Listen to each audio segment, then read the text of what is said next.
Assalamualaikum warahmatullahi wabarakatuh. Perkenalkan, nama saya Faiz Akmal Al-Ghifari, NIM 2019 101 103 11194. Di sini saya akan menjelaskan atau mempresentasikan tentang struktur umum manajemen kantor hukum. Manajemen kantor hukum yang efektif adalah kunci untuk profitabilitas dan umur panjang dari praktik hukum.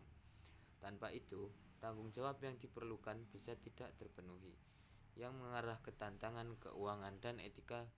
Keberhasilan kantor hukum ditandai dengan beberapa ciri khusus sebagai berikut. 1. Kepemimpinan yang efektif.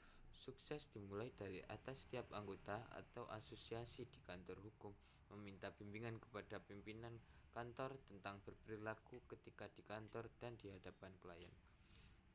2. Dukungan administratif. Kantor hukum sama bergantungnya pada tugas administratif seperti halnya pada masalah klien. 3. Perencanaan yang memadai. Seperti yang penulis katakan sebelumnya, pertumbuhan kantor membutuhkan perencanaan yang tepat. 4. Layanan klien.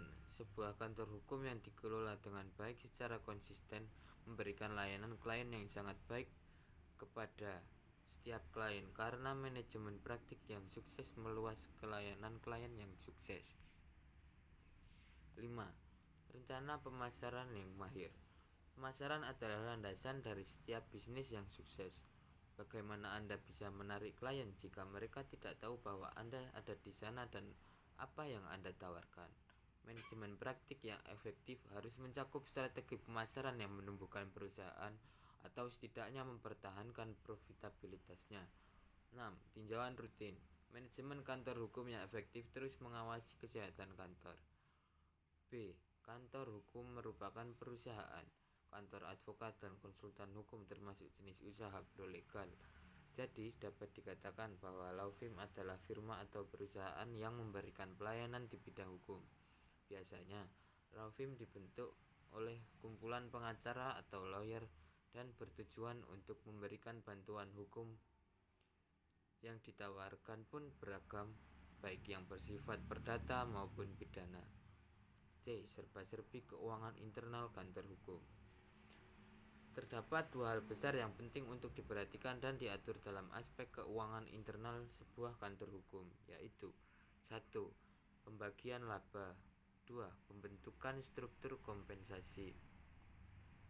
Sini saya akan menjelaskan mengenai 1. Pembagian laba.